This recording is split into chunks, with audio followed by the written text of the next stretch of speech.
My wife confessed she slept with someone, and I walked away. Before we start, I'd love your support to reach 1,000 subscribers. It means the world. I never imagined a single sentence could split a life in two. But that's exactly what happened the night my wife told me where she had been. She said it casually, almost carelessly, as if she were mentioning a late dinner with coworkers. We were in the kitchen, the hum of the fridge filling the silence. She kicked off her heels, set her purse down, and sighed like she'd had a long day. Then she said, "I went to a swinger party. I slept with someone." For a moment I thought I'd misheard her. I laughed awkwardly, waiting for the punchline, a joke that never came. My chest tightened.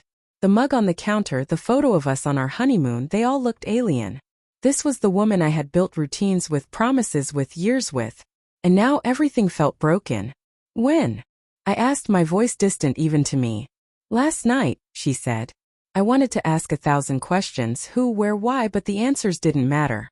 What mattered was that something sacred had been crossed without warning, without consent, without care. She tried to explain.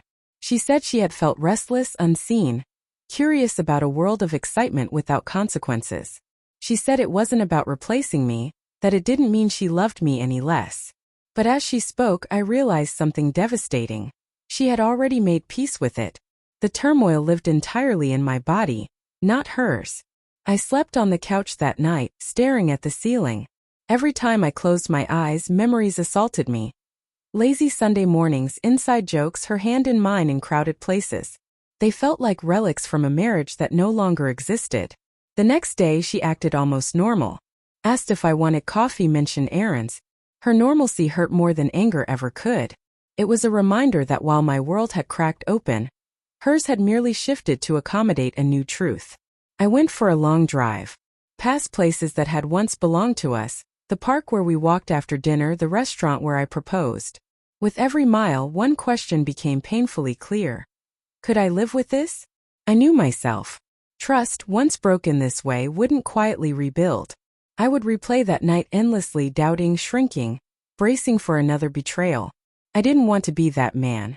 When I returned, she was on the couch, knees pulled to her chest, anxious for the first time since confessing. "I think we should talk," she said. "We already did," I replied. I pulled my hand back when she reached for it. Distance felt necessary to breathe. "I'm filing for divorce," I said. Her composure broke. She cried, begged for counseling, promised transparency, promised change. I listened. I truly did. But beneath her words, I heard the calm from the night before, the ease with which she had crossed a line I could never agree to move. Love, I realized, isn't just forgiveness. It's shared values, shared boundaries, shared respect. "I don't hate you," I said. "But I can't stay married to someone who makes choices like that without me." The days after were heavy, procedural. Lawyers, boxes, awkward family conversations. Friends offered advice, judgment, admiration. Alone at night, doubt crept in. Maybe I was too rigid, too proud. But each time I pictured staying, my chest tightened with the knowledge that I'd be surrendering something essential.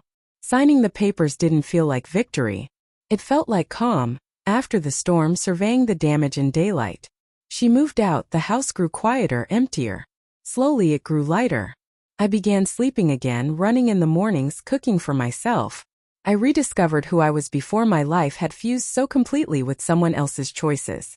I don't tell this story to say divorce is always the answer. I tell it because sometimes love ends not with shouting or cruelty, but with a simple, irreversible realization. The life you want and the life you're offered are no longer the same. She went to a swinger party. She slept with another man. I filed for divorce. And in doing so, I chose a future where I could look at myself without resentment, even if it meant walking forward alone.